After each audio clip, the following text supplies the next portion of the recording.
السلام علیکم شیخ. وعلیکم السلام.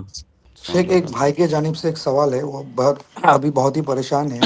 ان کا سوال یہ ہے کہ انہوں نے دیکھا کہ اسلام میں یہ ہے کہ اگر آپ حرام کمائی کھاتے ہیں تو آپ کی دعا قبول نہیں ہوتی. تو بھائی کی ابھی عمر بھی بہت بڑھ چکی ہے اور ان کو نوکری بھی نہیں مل رہی ہے.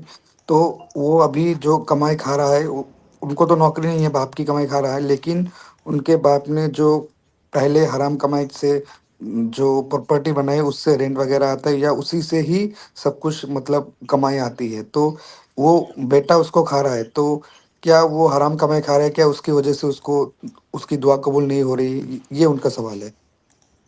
نہیں نہیں، دیکھیے یہ مسئلہ میں ایک سے زائد بار واضح کر چکا ہوں کہ اگر کوئی باپ ہے جس نے کچھ حرام کاروبار کر کے پراپرٹی جمع کیا ہے، بعد میں وہ پراپرٹی منتقل ہوئی بچوں کو میراث کی شکل میں، تو یہ نہیں کہا جائے گا کہ یہ مال بچوں کے لیے حرام ہے، کیونکہ جو مال حرام لکس یعنی کمائی کرنے کے طریقے کی وجہ سے جو مال حرام ہوا ہے، اس کو حرام لکسب ہی کہتے ہیں، وہ صرف کاسب کے لیے حرام ہوتا ہے، غیر کاسب کے لیے حرام نہیں ہوتا ہے.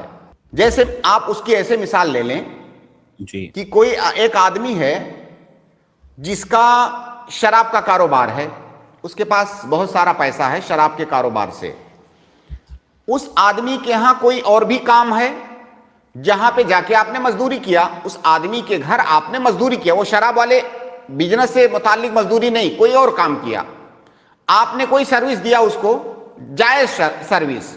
اب اس نے آپ کو مزدوری میں وہی پیسہ دیا جو اس نے شراب سے کمایا تھا، تو پیسہ تو اس آدمی نے شراب سے کمایا تھا نا، آپ کو اس نے مزدوری میں دیا وہی نوٹ، تو کیا جی وہ نوٹ آپ کے لیے حرام ہوگا؟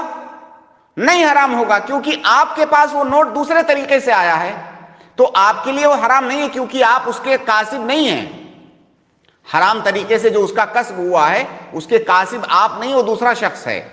تو اگر باپ کی پراپرٹی بچوں کو منتقل ہوئی ہے وراثت کے طریقے سے، شرعی طریقے سے، صحیح طریقے سے، تو گرچہ وہ باپ کے پاس وہ چیز حرام تھی، بچوں کے پاس وہ چیز حرام نہیں مانی جائے گی. جی شیخ، اس میں ایک بات آپ کلیئر کرتے ہیں. آپ نے کیا بولا شیخ جی؟ اگر کوئی شراب کے وہاں پہ کام کرتا ہے تو جائز کام کرتا ہے تو وہ میں نے جاب کرنا اس میں نے ایسا نہیں کہا بھائی.